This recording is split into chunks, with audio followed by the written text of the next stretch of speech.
Truman Capote betrayed their secrets to all of the world, but his glamorous swans endured. Some continued to reign supreme atop the social ladder. Others encountered a tragic descent from grace when their meticulously cultivated veneers were so harshly shattered.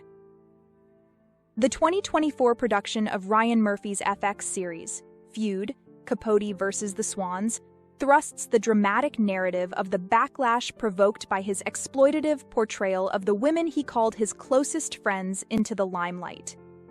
But you might wonder, as I did, what happened to the picture-perfect swans in the aftermath of his exposé? What were their lives like afterward, and how well did they carry on when it was all said and done? This video is intended to answer just those questions, beginning with Slim Keith, the woman that the FX series portrays as the leader of Capote's exile from New York high society. While there's no way of knowing whether or not Slim actually led the charge to ostracize Capote in real life, like Babe, she was prominently depicted in the article that led to Capote's fall from grace. That fateful article entitled Le Cote Basque, 1965, that was published in Esquire magazine in the year 1975. Speculations abound that she served as the inspiration for the character Lady Coolberth in Capote's narrative, a divorcee known for her various pursuits of new husbands who need only be wealthy and, technically, alive. Born Nancy Ray Gross, Slim's foray into Hollywood society commenced at the age of 17 when she abandoned formal education in favor of a modeling career and acquired the stage name, Slim. All thanks to the actor William Powell, who she met while staying at the Furnace Creek Inn and Ranch Resort. Through Powell, she was introduced to William Randolph Hearst and his companion Marion Davies. She thus became a Hollywood socialite and was frequently seen at parties with Gary Cooper and Cary Grant. It was Hearst, the titan of Hearst Communications, who helped turn her into a major fashion icon of the 1950s and 1960s. At 22, she graced the cover of Harper's Bazaar and was a recurrent presence over the years on the magazine's coveted best-dressed list. Slim captivated the attention of numerous suitors, including Clark Gable.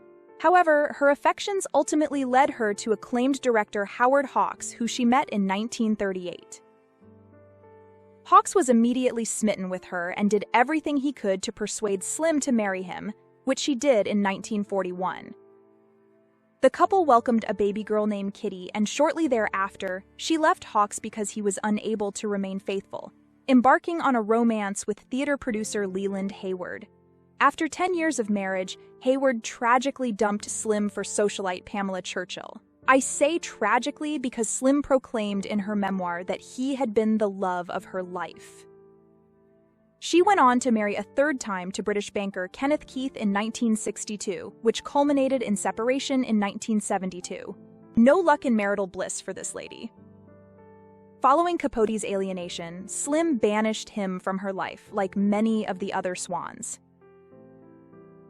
Vanity Fair reported that she even consulted a lawyer about suing Capote for libel when, as Lady Coolberth, she was painted as someone who delights in dishing about everyone from the British royal family to her dearest friends.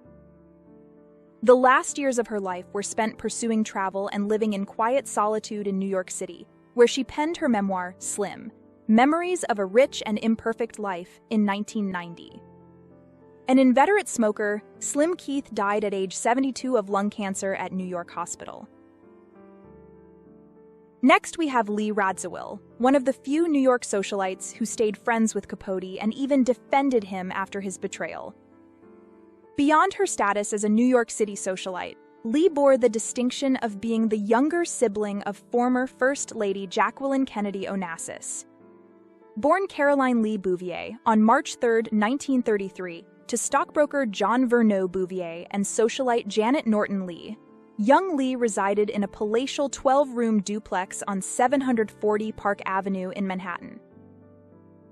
Following a celebrated debut punctuated by a resplendent full-page feature in a December 1950 issue of Life magazine, Lee eagerly integrated herself into New York's elite social culture. Lee attempted brief forays into acting, including roles in the 1967 play The Philadelphia Story in Chicago, and a subsequent television movie called Laura. But when she received a devastatingly tepid reception, she decided it was better to give it all up and turn her attention towards a career as a fashion icon and socialite. As for marriage, her first was with American diplomat Michael Temple Canfield in 1953, which dissolved in 1958, followed by a marriage to Prince Stanislaw Stas Radziwill in 1959, resulting in the birth of 2 children, Anthony and Anna. A serendipitous luncheon encounter in 1962 precipitated Lee's bond with Capote, leading to a profound friendship. Lee was often photographed while mingling with Hollywood's most elite and even went on tour with the Rolling Stones at one point with her new close friend Capote.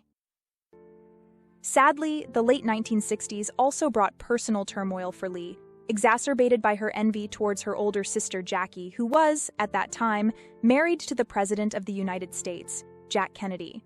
Added to that, her jealousy only got stronger when Jackie was widowed by the president's assassination, and 5 years later married one of the world's richest and most famous men, shipping magnate Aristotle Onassis in 1968.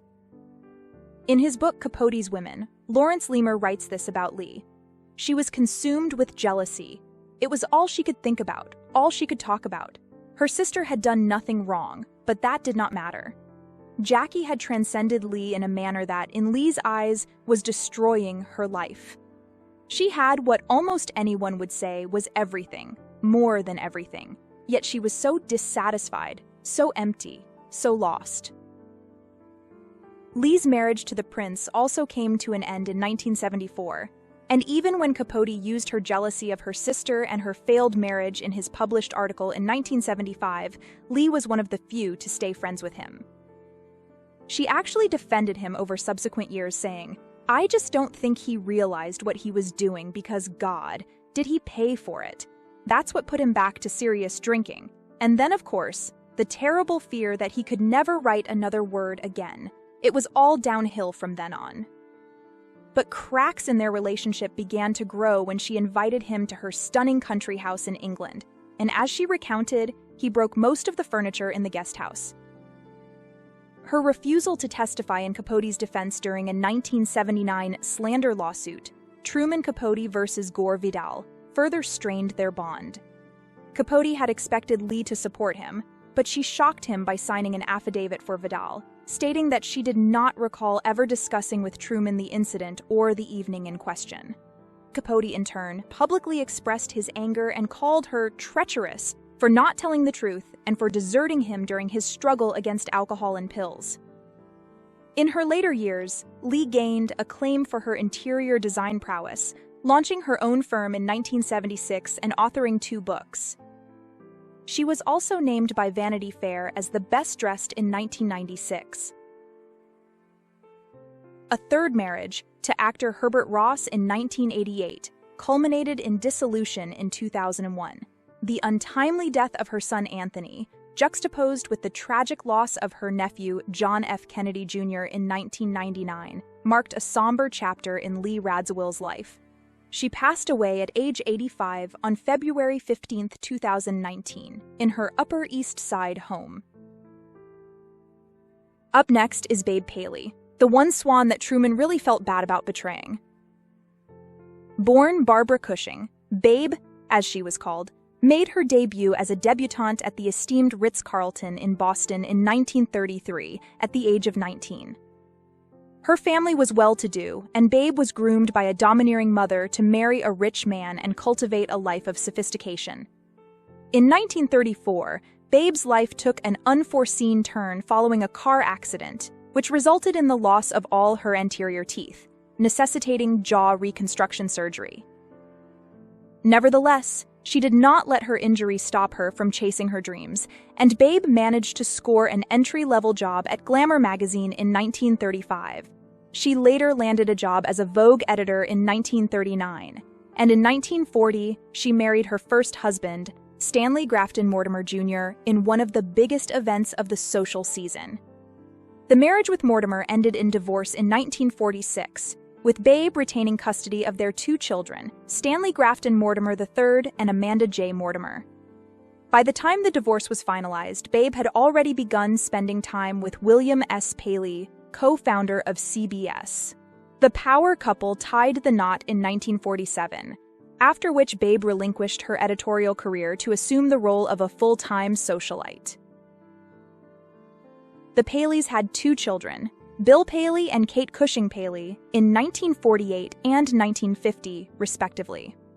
The former Vogue editor dedicated herself entirely to her new career of advancing her and her husband up the social ladder as high as they could go, orchestrating lavish soirees and exclusive dinners.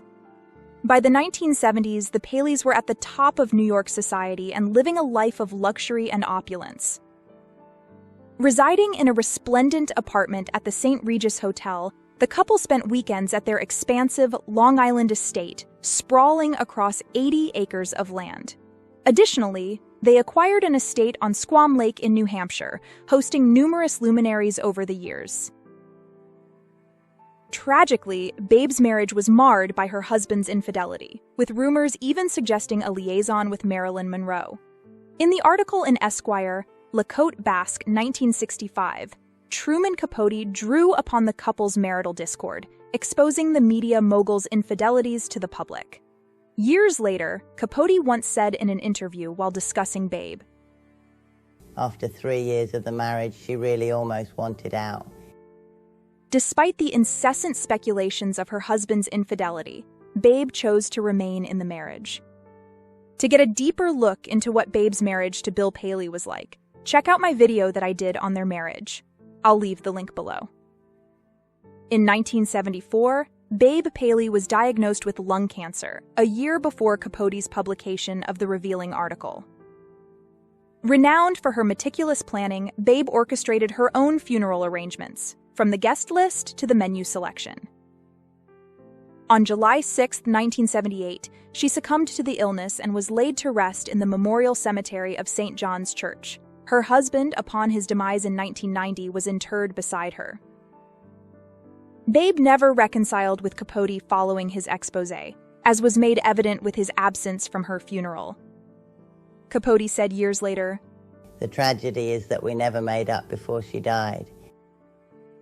There was another swan that Truman Capote could have cared less if she ever forgave him, and her name was Anne Woodward. Technically not a full-fledged swan, Anne Woodward was kept on the fringes of the intimate circle of elite socialites that befriended Capote. But she was the one most in the spotlight when Truman Capote published that fateful article in Esquire. A model, radio actress, and socialite, Anne's notoriety stemmed primarily from the demise of her husband, William Woodward Jr. Born Angeline Lucille Crowell in 1915 in Kansas, Anne relocated to New York City in 1937 to pursue a modeling career, achieving prominence as the most beautiful girl in radio by 1940. Speculation surrounded her relationship with William Woodward Sr., a wealthy banker, preceding her marriage to his son in 1943. But that wasn't what Capote was so eager to expose. No, it was the tragic occurrence in 1955 when Anne fatally shot her husband, claiming mistaken identity amid a series of neighborhood burglaries. Capote's literary depiction of a character named Anne Hopkins in his 1975 article was clearly a thinly veiled representation of Anne Woodward, and it was nothing short of brutal.